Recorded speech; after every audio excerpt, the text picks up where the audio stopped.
Ladies and gentlemen, host of Get Your News On with Ron, here to play another exciting round of You Should Know This, Ron Placone. What's up, Graham? How's it going, buddy? I got to be honest, Ron, it's a little frustrating. I've been doing the show for so long, and the throttling the getting demonetized by YouTube is really starting to, the last 4 or 5, it's really starting to catch up. It's been rough. Yeah, And YouTube's the fucking worst, man. yeah. They are pretty fucking terrible. They've And been terrible, and they keep getting worse. yeah. Yeah, they've been terrible and they keep getting worse. And then it's like Rockfin is not paying out what it was. And some of that, I mean, you brought up a very good point. Unemployment ended last September, and everybody I know that's any content creator that's dependent upon, Patreon or Rockfin or anything like that, everybody saw it go down. I mean, even just comedians that aren't even political comedians like us who were on the road saw like ticket sales are down. And I think as this inflation gets worse with gas, I mean, the national average is something like $4.50. That's the national average. And, California is $5 and $6. And so, and I think then with food prices going through the roof, everyone's feeling that. So everybody's having to cut back. I mean, that's what people are going to do. They're just going to say, I can't afford a Rockfin premium. Everyone's cutting back. Everyone's going to look at, I'm supporting these 5 content creators on Patreon. I got to cut it back. Or I've got Patreon and Rock or something, everyone's sitting there going, oh, I got Netflix and Disney Plus and Hulu, something's got to give. And people are just going to be cutting back. And so we're all feeling it, and things cost more money. So it's really, it's like, I remember this. I literally feel like I did right in 2008 again. I mean, this is like what happened in 2008, only then it's almost like the system itself is really fucked up. So this keeps happening. No. It's almost like the experiment that we're doing as far as running an economy. I feel like there's a word for it, and it starts with a C and ends with an E and an ism, and there's an itel somewhere in there. I feel like it doesn't really work, and it sort of just crashes regularly all the time because that's what it's set up to do. But yet we keep pretending that somehow it can be an efficient way of living our lives. We just basically, as a society, we're driving a lemon car and we're in denial. We're like the dad from the Wonder Years when it comes to this economic system. Remember the episode? He just wouldn't get rid of that car. He was really in denial that the car was done. But he would not let go of it. That's how we are with capitalism. We just won't. We're fooling ourselves. It's a lemon, but we're like, no. It's just we can do it ethically. And we're so propagandized. I want to read you a tweet, or not a tweet, but a text from a friend of mine who I went to college with. So we're the same age group, and he's he's a writer in the entertainment industry. We did comedy together, and then he's become a comedy writer, and he's written dramatic stuff.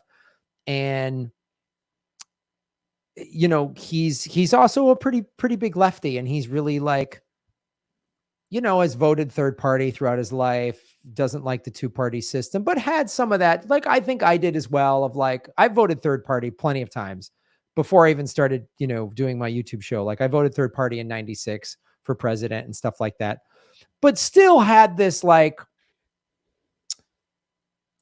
the Democrats aren't as bad as the Republicans. Like, I definitely had that. Like, the Republicans are awful and the Democrats, I'm not fans, but at least that, I believe that. And I also I believed, that free market capitalism could work. And because I was propagandized.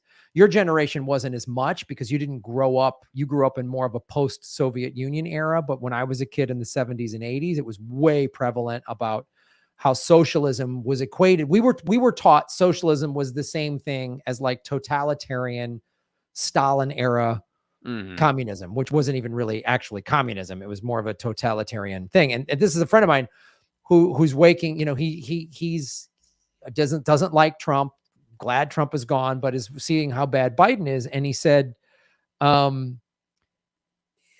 he said this, and this is because we met in college. He said, "I wish I had discovered socialism when I was 18. I believe too much of the societal brainwashing that socialism and communism are evil and blah blah blah. If I'd really understood what the country was back then, I would have moved to Canada or France, just a shithole country in the world." In the words of the last president they fucking elected. The more time passes, the more I realize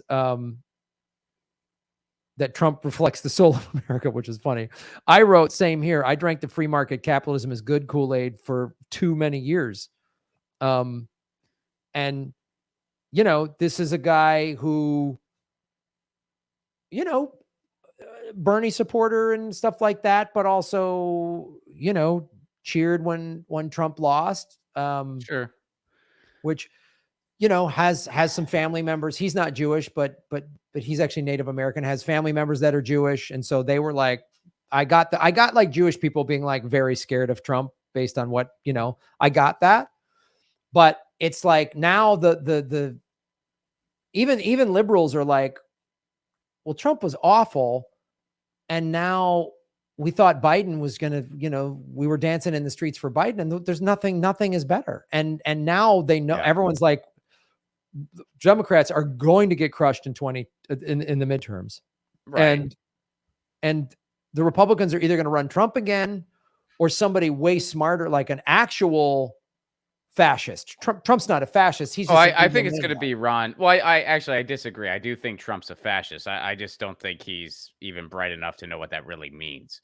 But he is by definition of. I would argue Joe Biden is also a fascist. Sure.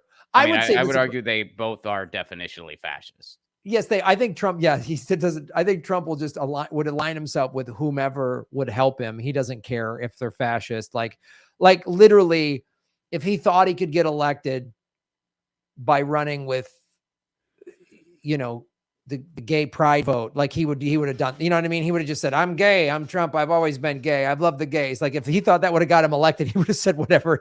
Always hang out with the best gays. All the best gays. American gays are number one. We're the best of all the gays. Like he would have done that. Like I think, but anyway, but yeah, and whoever Joe Biden can't beat Donald Trump a second time. He won't be able to do that. If that's a rematch, I mean, that's just like, when do you? It's time to just call in the expiration date on this place. Like, Yeah. holy shit! I mean, the fact that it happened the first time was like, oh my god! Like I still couldn't. I mean, I could believe it because it's like we kind of knew it was going to happen, but it was, you just sort of took a step back and you're like, holy shit, holy shit. And I kept hearing in my head my cousins inviting me to move to Italy when I was in my 20s. Yeah. And my decision to not do it. And just thinking like, holy, it is here. Like this is where it's at.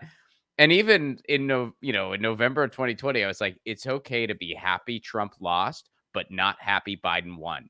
It's Yeah. okay to feel that way because that's recognizing the system that we are fucking caught in.